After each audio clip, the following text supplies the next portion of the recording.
Texas State could have beat Arizona State, just like South Dakota State could have beat Oklahoma State. What we do know in the transfer market era, especially with the new 12-team format, is teams from the G5 have to be taken seriously. UNLV, they might give KU a hard time today.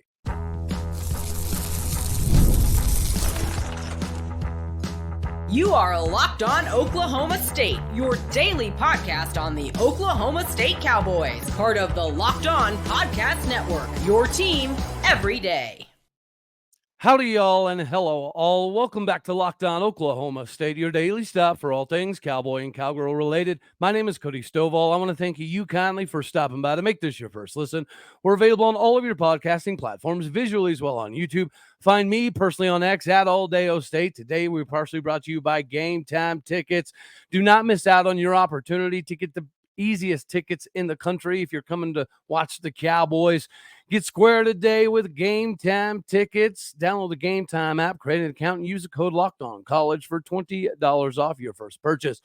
We're going to roll right into the conversation of the Oklahoma State Cowboys versus the Tulsa Golden Hurricanes. If you did watch the Arizona State game, Texas State should have likely won that game. If you watch South Dakota State give Oklahoma State a hard time, it is no surprise to hear that maybe the Bison from North Dakota State and the Jackrabbits from South Dakota State could be on the short list to join the Pac-12.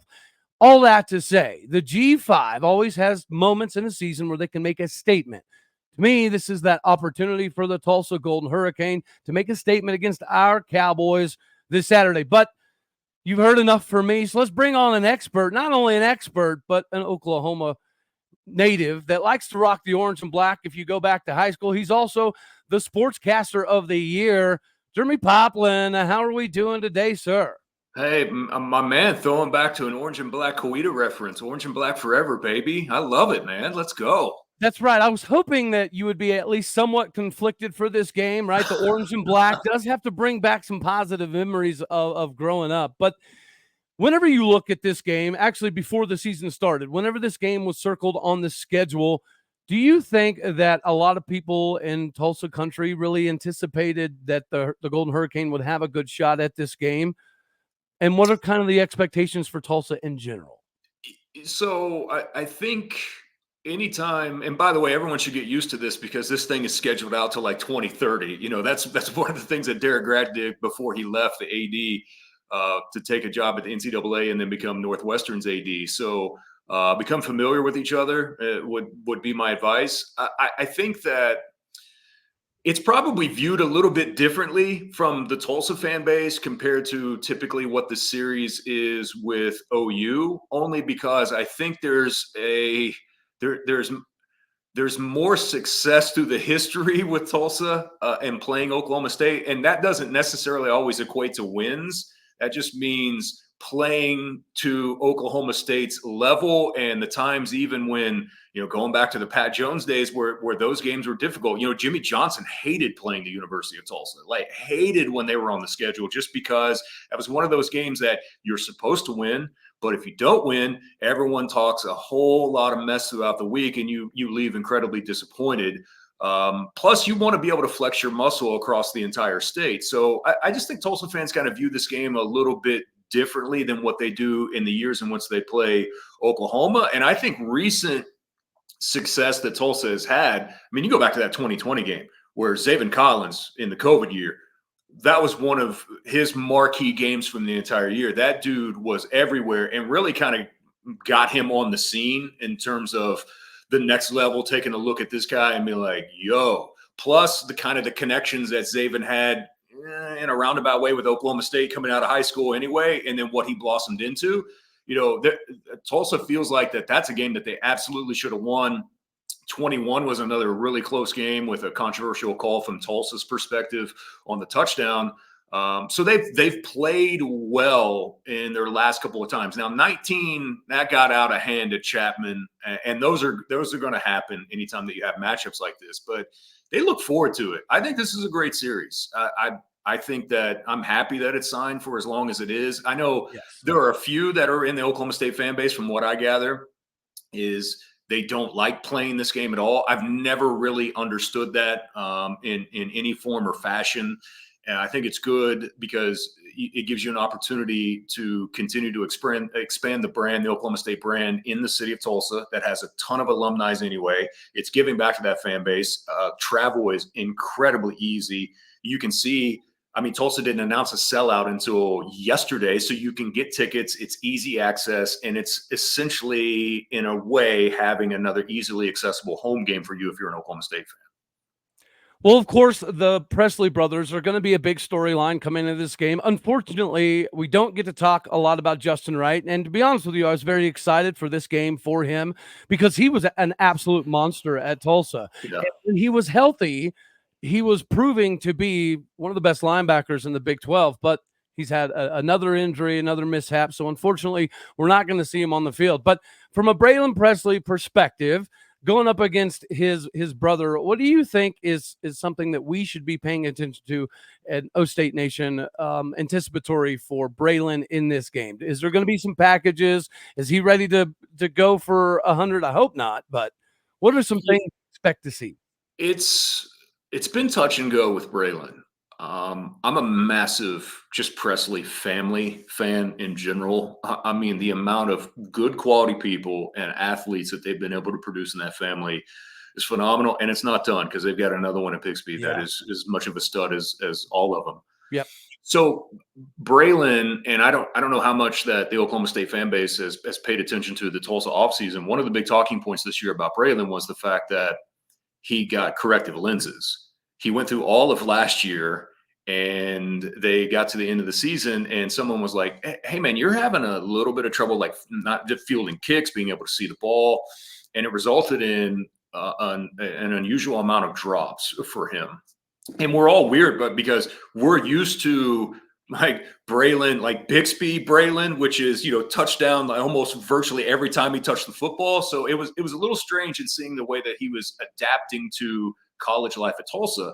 And he told us, he was like, vision got so bad that my mom set up an appointment for me. And he was like, I didn't realize that my eyes were this bad.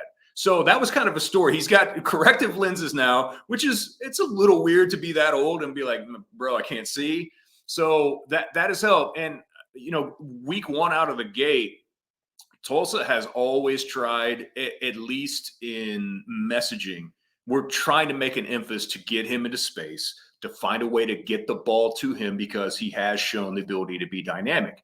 Unfortunately for Braylon, dude has been under 170 pounds his entire life. You cannot play for the most part unless you are have a different frame than what Braylon does. It's hard to maintain at the college level with that. Tulsa last year had 4 receivers, by the way, that were under 170 pounds, which is one of the reasons why they hit the transfer portal. And every freshman receiver that they have now is in that 200-pound range. They just didn't want to deal with that anymore. He's never going to be big, so he's got that going against him. But the moments that they have been able to get him the ball, like in week one, his first collegiate touchdown, everyone's incredibly happy for him.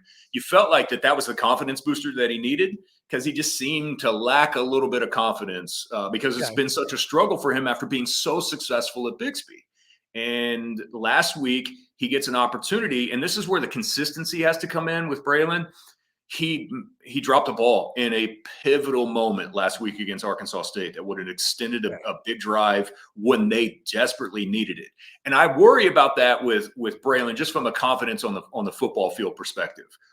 So it's been kind of hit and miss. Okay. And it's really about, can they get him involved early? And can they get him a catch early where that confidence and you can see it kind of come about for him? And if that happens early, then we might see him get a few more touches. Well, I can tell you, admittedly, in Cowboy country, we were upset to see him go. It was kind of cool to see him go to Tulsa. Of course, outside of this game, we hope that he has a phenomenal season. But I will admit, I think a lot of us expected Braylon to be the guy, right? The main dude at Tulsa, because he was he had a role at Oklahoma State as a true freshman. Mm-hmm. I know ideally, maybe he wanted to make a transition a little bit smoother from running back to wide receiver, whatever the case may be.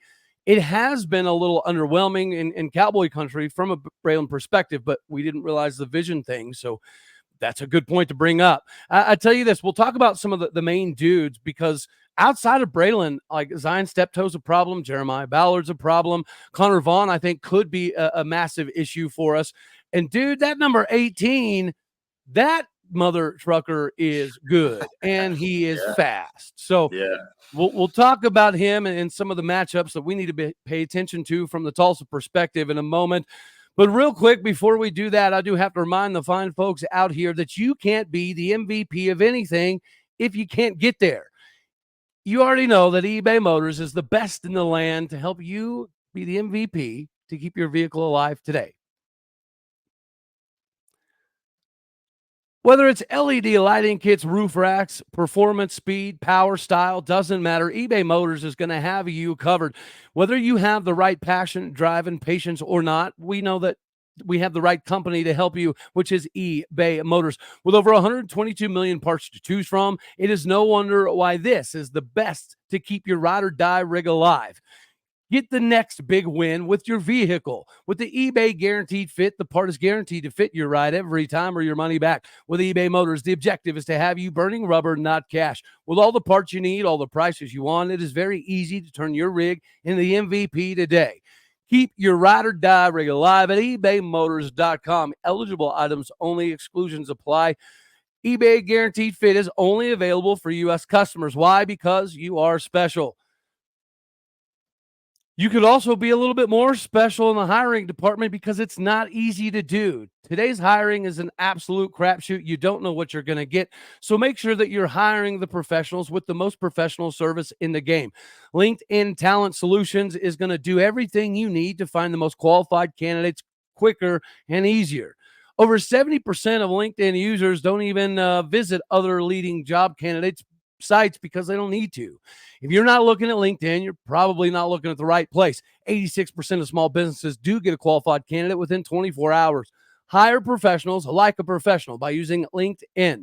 They know that small businesses have so many things to do nowadays that they may not have the same time and resources to dump into hiring as previously thought.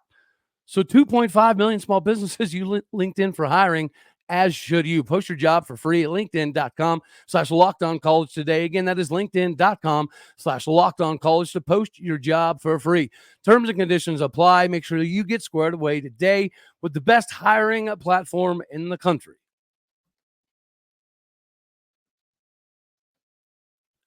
From LinkedIn to Locked On to some of the players that we need to pay attention to with the Tulsa Golden Hurricane.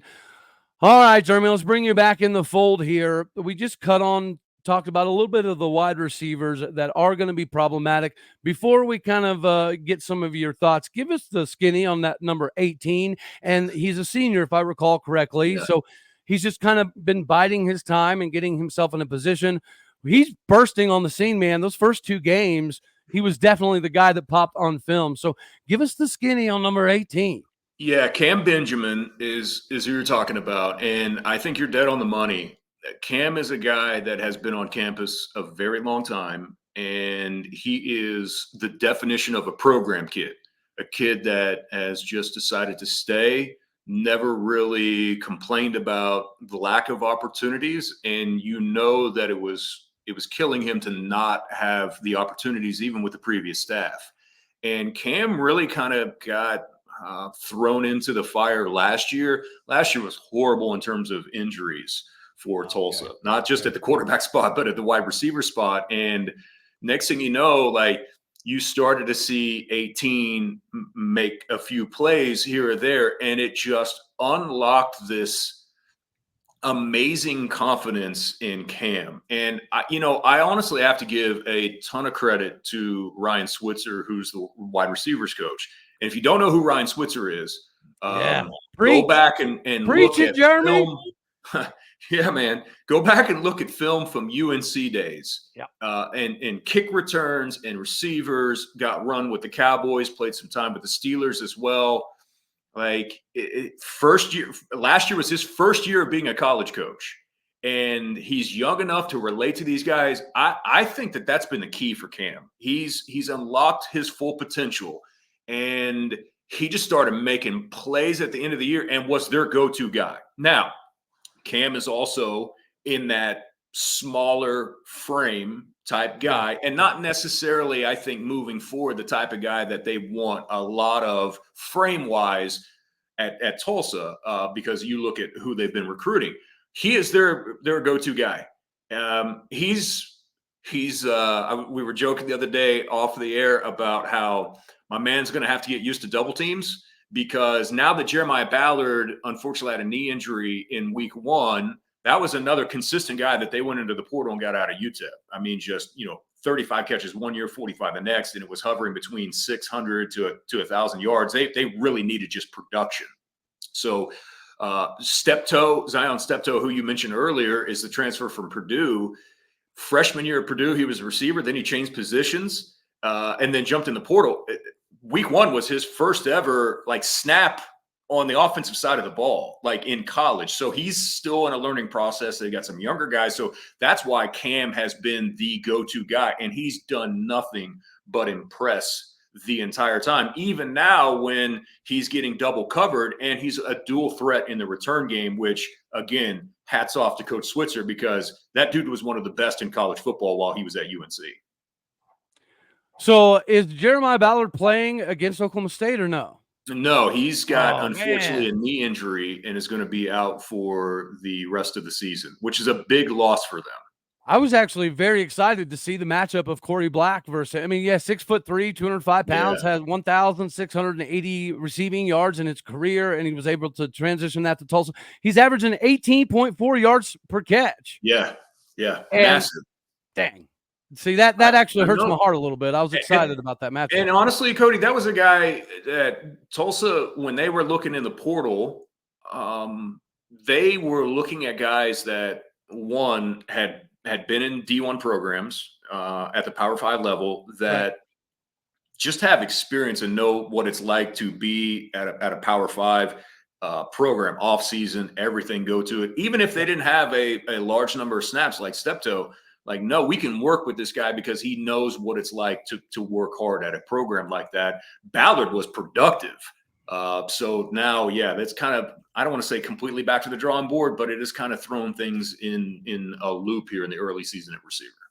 So dispel some confusion for me here. So I watched both the first games. Kirk Francis looks awesome. I love the fact that he's a Tulsa Metro Christian kid, but Cardell Williams seems to offer a lot as well. Is this a thing where they just put Cardell in for packages? There's no controversy quarterback wise, is there? But I've seen him play both games, so clearly it's something that they're dead set on using both. Yes, actually they're going to use 3. So Cooper Lega is a transfer from Utah State that's come in as well. And from the jump, this was a quarterback position that was open, that the coaching staff talked about all the way through fall camp, even with the way that Kirk played at the end of last year. Right. So the offense doesn't change that much when any of those guys go in, but they do have their own specialties. Cooper Lega has had a ton of carries at Utah State. Cardell is the most athletic of the bunch, and Kirk is probably your best pure pocket passing quarterback that they would still like to try to maybe move around the pocket a little bit more, because I think Kirk has sneaky athletic ability. They just haven't done that yet. Yeah. But I wouldn't be shocked if you don't see all 3 again on Saturday. Kevin Wilson had said before week 1, Kirk is first, but he's not our starter. And we all kind of looked at each other like that. Okay. To me, it's a little bit of semantics on the wording of that. Right. Because that's still kind of your starter. But the plan was from day 1, we're going to play all of these guys. Now, he did not say, all right, Kirk gets 3 series, then Cardell gets a number of series. It wasn't that way. Got it. It was feel of the game. And then when they had a punt return and a kickoff return in the first game, so that kind of skewed some offensive possessions. And those other guys didn't get in as much and get to throw the football. And then last week at Arkansas State, they were used primarily in goal line situations, but they did bring in Cardell on a big third down play, just an incomplete pass. But, yeah, man, I think you're still going to see all 3. Kirk has got the majority of the snaps. I think it will probably continue that way through the course of the season. But, it's – 3-headed monster is not the way to phrase it at all, but you're going to see a variety of quarterbacks Saturday. Man, if you start talking about a 3-quarterback rotation in Oklahoma State country, you're likely to cause an aneurysm out there. So that's Yeah. Clint Shelf told me that the other day. Like Clint was like, "Oh my God, dude, you're bringing like PTSD." Like, no. yes. Hey, speaking of, you mentioned Clint. I watched your show of Dion Amati. Everybody needs to go make sure to check out the Cowboy connection that you have with him. I think it's pretty awesome. Y'all's dynamic is obviously very smooth. Yeah. So everybody needs to go check that out. Whenever you think of this offense, okay, I covered the biggest limitations for Oklahoma State in the first 2 weeks has been the O-line, D-line play. From what I can tell, it's the same issue at Tulsa. Is that accurate, or am I missing something in the film?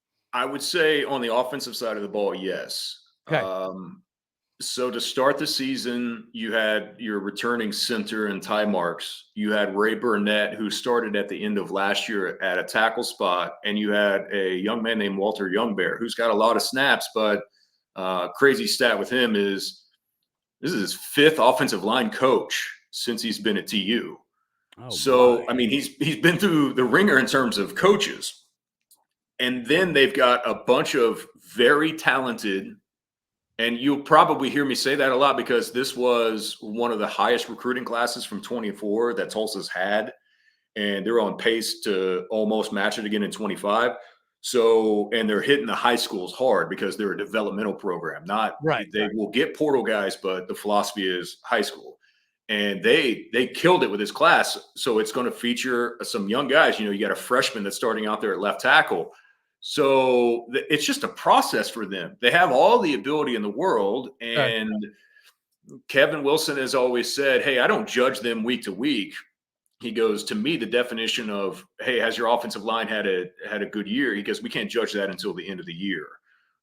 So they've had to rely on their tight ends to help out a lot. And that's one of the strengths of the team is the tight end group, because not only are they great at running routes and catching passes, but they're great blockers as well, and they really thrive on that. So they've had to use a little bit of attention there.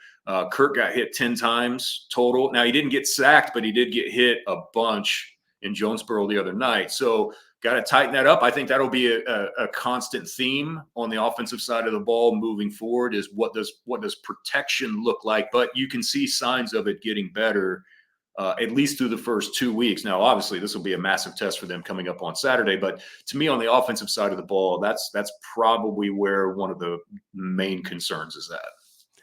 On the Cowboy front, I do think that DeMarco Jones is going to be a good matchup for any of the Oklahoma State wide receivers out there. But I do have to ask in my research yesterday, where'd our main man Ben Kapinski end up? Because he was killing it at Oklahoma State. He was killing it at Tulsa. Yeah, I think he made the AAC all conference team, and now I can't find where he went. yeah. You know, I need to look into that because I never, unless I just completely missed it, I try to keep track of everyone. I can't remember Kapinski's name even getting mentioned like for a camp invite for NFL. Okay.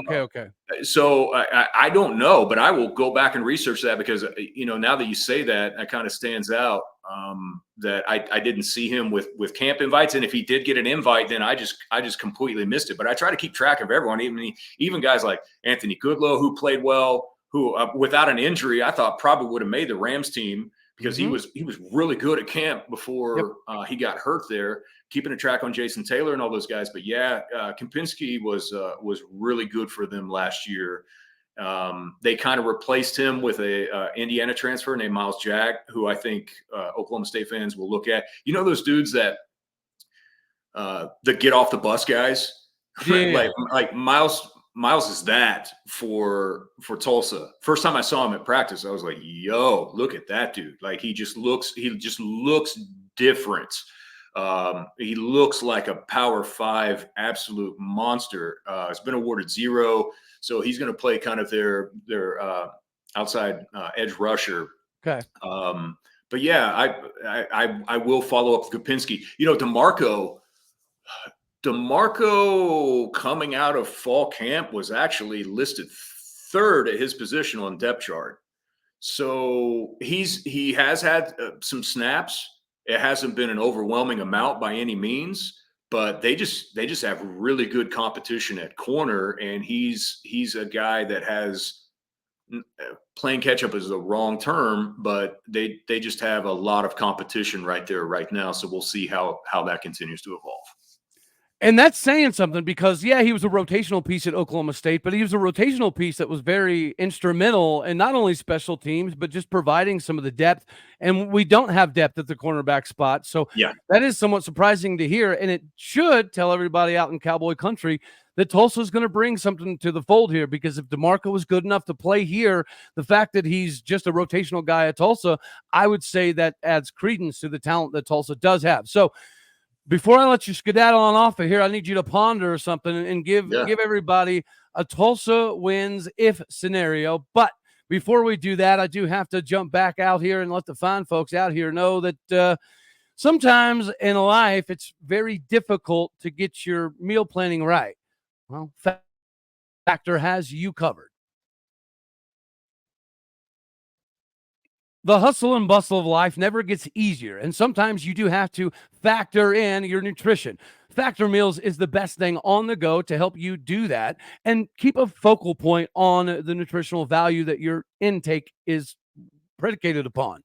Whether you're into Calorie Smart, Protein Plus, or Keto, Factor Fresh, never frozen meals are dietitian approved and ready to eat in just 2 minutes. So no matter how busy you are, you always have time to enjoy the nutritious, great tasting meals from Factor. Make today the kickstart and you grabbing a better healthy routine on the go.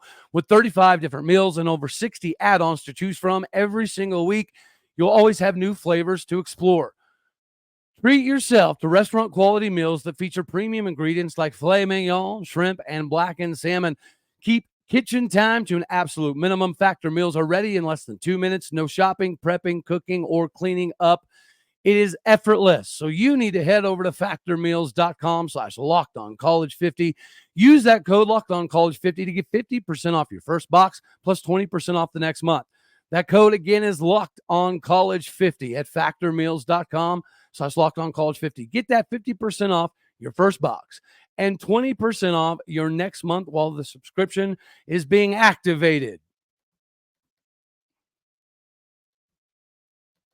I don't know how many of the Tulsa players I want activated for this game. I don't want Braylon Presley to have a wild day, but I do want to take a peek at Jeremie's perception on this Tulsa roster and how it compares to Oklahoma State. Tulsa will win this game if they accomplish what set of goals? First things first, they've got to be able to protect, but they've got to be able to run the football. This is an offense that needs to run the ball. A lot of their base is set around having success in the run, and they've got a lot of talent in the quarterback room, and maybe even the coaches have said some of the best ones are actually the young freshmen that are there in Avant. There's another young man, Byron Ellison, who kind of got lost in the shuffle last week. They'll make it a point to get him the ball. I'm excited for like Oklahoma State fans to see what the future also looks like for Tulsa, because it might be seeing these guys a few times. They're really good, but they've got to run the football, and then that will set things up for them to kind of open things up in the passing game, which will then, go in hand with them protecting Kirk. So that's the first thing. The other thing too is what has killed them so far are self-inflicted wounds. They punt coverage has been questionable. They've had a kickoff return against them. The self-inflicted wounds that happened at Arkansas State resulted in probably 24-25 of Arkansas State's 28 overall points. Oh, wow. If they can correct that, it's like a fumble at the goal line that he's just trying to switch. He got hit and he's switching the ball from one hand to the next and reaching out for the goal line. And next thing you know, it's a touchback. So that wipes 7 off the board. If they can clean it up, and then let's just be real here. They've got to play a perfectly clean game. They can't have any self-inflicted wounds. They've got to turn Oklahoma State over probably more than once, and then they have to capitalize on it. You can't just turn them over, but you've got to be able to get points off of that. Stop kicking field goals in the red zone. Just a combination of the things. It'll take one of their best efforts and probably one of their best games of the season if they want to beat Oklahoma State. How dare you be logical, sir? And I will tell you this from an O State perspective, what's going to be intriguing is because you have a very young roster, and you just mentioned Avant. He doesn't run like a freshman, so that's going to be pretty interesting to see y'all grow. But we're a very senior-laden team. We've got like 35, 36 seniors. We have another 16 redshirt juniors. So essentially, we've got 55-ish, 56-ish upperclassmen, which means next season we're going to be very, very young. So whatever the Tulsa team looks like tomorrow, I think it's a good forewarning for what Tulsa is going to be next season when Oklahoma State is very young and the game does look at least different on paper. So before I let you skedaddle on off of here, the sellout is phenomenal. I cannot wait for everybody in Tulsa to not only get acclimated with the Cowboys, but like you said, see this Tulsa team against a very senior-laden ball club that athletically you should have some opportunities to match up with. And from the cerebral side of the game, it'll be the opportunity for Tulsa to learn more about themselves, and it'll be good for everybody in the state of Oklahoma. We don't have Bedlam anymore. Therefore, this game needs to continue to build up. And I think Kevin Wilson could be somebody that gets Tulsa back to the levels that it used to be without necessarily looking for the next job. Yeah, I think that there's clearly he said he wanted to give it one more go, in his 60s. And I don't by any means think that he's looking to go anywhere. If they can stack a couple of the same type of recruiting classes that they had, from 24, like I told you earlier, the one that's projected for 25 looks really good. They're working on the 26. It's different at Tulsa's level with the G5 because I heard you in the intro before we even started this about, some G5s and the challenges that they're up against in terms of development, and then other programs come in and take the guys away that they have developed. Yep. But I think with the new rosters, football over the next 5 years is going to be weird because we're going to increase scholarships. I do think that that's also going to hurt some mid-level programs at the Power Five. And the example I would use is like Indiana. If Ohio State can add more players, like that takes away from Indiana's pool of someone that might go to Indiana. But where I think this might ultimately turn, and again, only time will tell, is only so many of those guys can play. And I think you might stack those rosters, and then you might see an exodus after a period of time, and it might filter back down to the G5. You just need more of those transfers to actually hit at the G5 instead of the G5 guys going and hitting at the power conferences. Tulsa, if they can keep this together, I think the future in terms of talent and level of play and the developmental program, which will be around for a while, will continue to stack and build on top of each other. I think the future is going to be great. And like I said, the good thing about it is like this series is signed through 2030 something. So my prediction on this game is 44-21 Cowboys. Do you have a score prediction that you've been able to kind of mull over quite yet? Yeah, with my position with the radio crew, I'll probably stay away from like specific I'll go Herbie here and not pick the game that I'm broadcasting on at all. I do kind of have it in my mind, the likelihood of it being somewhere in the neighborhood that you did, or if something goes wrong and Oklahoma State gets momentum going a little bit early, that's what kind of concerns me a little bit from that front. But I'm just looking forward. Let me ask you this. Outside of the Oklahoma State game, what are your expectations for Tulsa throughout the remainder of the season? Of course, there are going to be some tests in the AAC, but it's still up for the taking. And I know the Arkansas State loss kind of hurts, but if you have an impressive showing against Oklahoma State and then you essentially have a very good performance in the AAC, we could still revert back to this conversation as a G5 getting into the 12-team playoff at the end of the year. Yeah, I think for me coming into this year, you're talking about a program that had 4 wins last year. Y'all were picked like 12th in the AAC? Yeah. Memphis is clearly the belle of the ball for Right. a term that I want to just punch myself in the face for actually saying for the American. I think they're really good. I think Tulsa is in that, hey, if we can get bowl eligible area, Army comes in early October here. That's never an easy game. They go to South Florida. There's some difficult tests ahead for them, but if they can get in that six win range, that 7 win range, I think that's a home run for this group. And again, I keep using the term developmental program because that's what they are right now. So that's kind of what my level of expectations are. But great thing about this thing, man, is you never know. Like momentum can get rolling. Guys can break out. And the next thing you know, you look up and you're like, my God, they've won like 5 or 6 in a row. And it completely changes your entire aspect in how you view the season. And by the way, I got to throw in for Oklahoma State, in my opinion, like if it's not 10 or 11 wins, I would be disappointed. I just think everything kind of sets up for right now. And if you come in under 10, and I know the conference is good. Like there's probably 6 teams that can win this. This is the year that is set up for them to make it to a college football playoff in year 1. All the stars have aligned. You have everything that you need. So anything under 10 is a disappointment to me as an outsider looking at Oklahoma State, who respects the hell and loves Mike Gundy as a coach and how the program is built and Cowboy culture, everything that goes into it. But you just can't come in under 10 this year. It's almost one of those things. And I hate to put a label on things, but unacceptable is maybe going a little bit far. But man, I would be incredibly disappointed if you don't have a double-digit win season.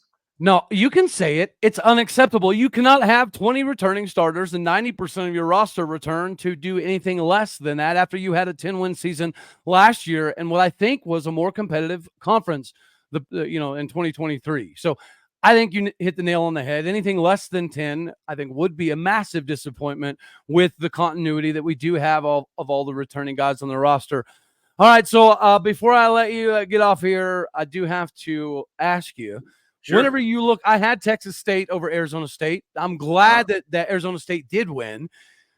But whenever you look at UNLV, KU's got to get right. But UNLV is not the greatest team to get right against. Yeah. So before I get my picks, what are your thoughts on UNLV, KU? Because KU looked abysmal last week.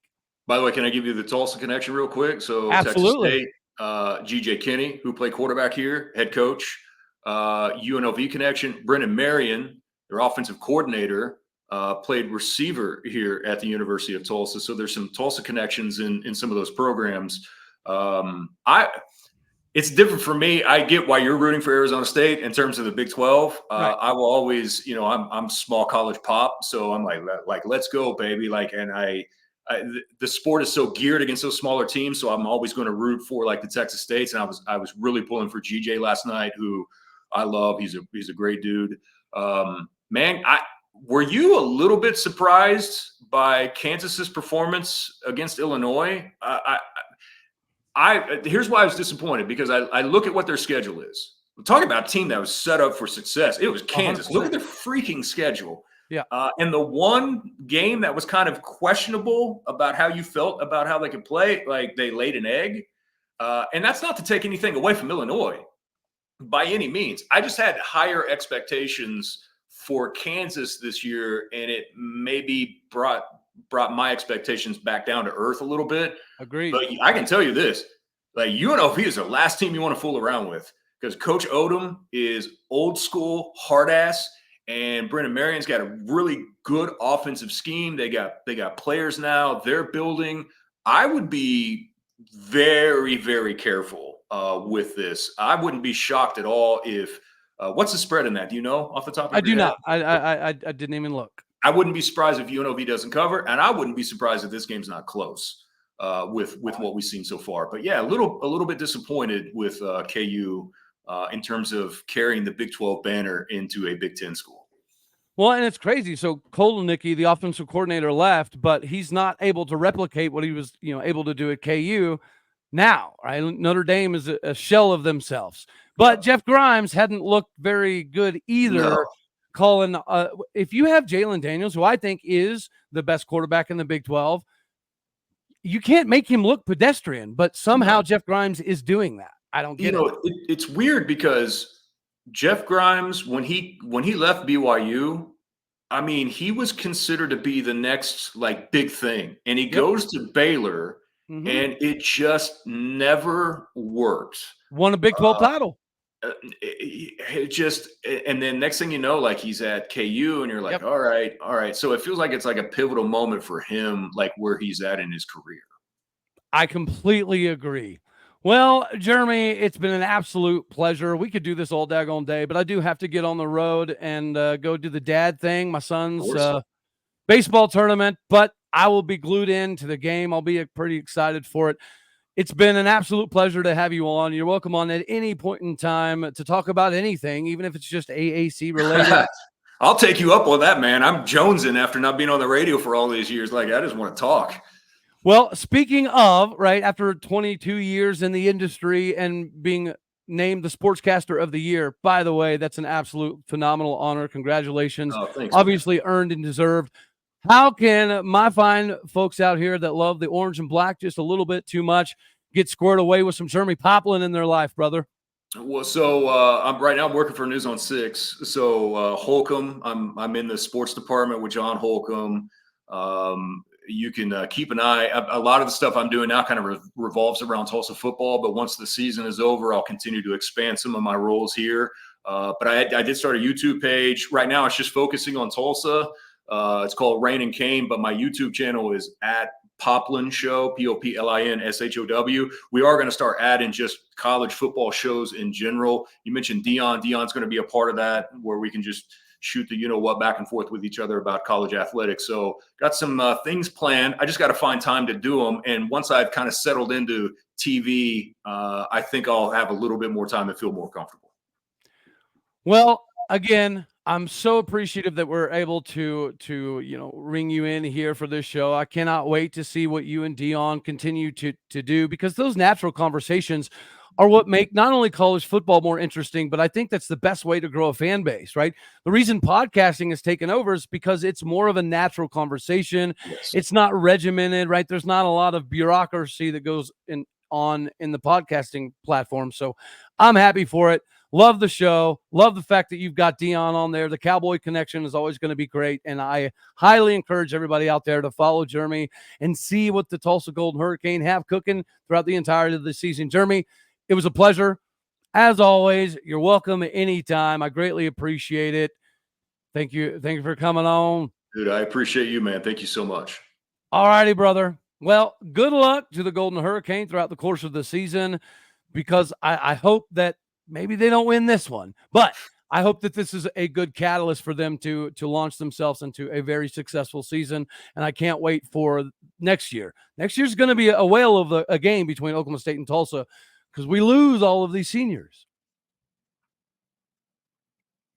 It'll be good. All right, brother. Thank you much. Appreciate you. All right, ladies and gentlemen, before I let you guys skedaddle on off of here and I hit the highway, I do have to go over the picks in the Big 12 real quick. I would love to sit here and say I had the Sun Devils, but I did not. I picked Texas State. I'm glad Arizona State got the W.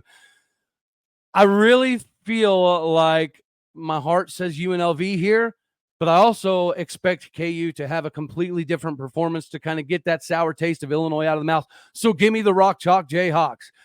Kansas State at Arizona.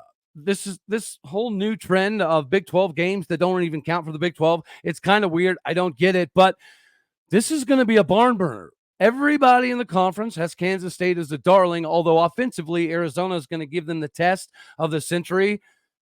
Reluctantly, I'm going to say Kansas State, partially because we need them to be undefeated after the Utah game. So give me the Wildcats over the other Wildcats. Oklahoma State, Tulsa, you already know my prediction. Cincinnati, got you over Miami, Ohio. Texas Tech over North Texas. I don't know about that, but I am going to roll with it. Don't let us down. Taco, Reckham, and Tech.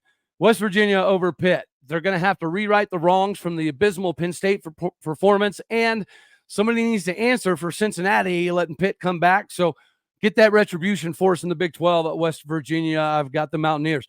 Utah over Utah State. Duh. Baylor over Air Force. I don't know about that one, but I'll roll with it because Big 12, why not? Colorado State. I'm actually going to go with the Rams here. I want Colorado to win, but I have a feeling that Colorado State does have enough weapons to keep this thing interesting. And then TCU, UCF.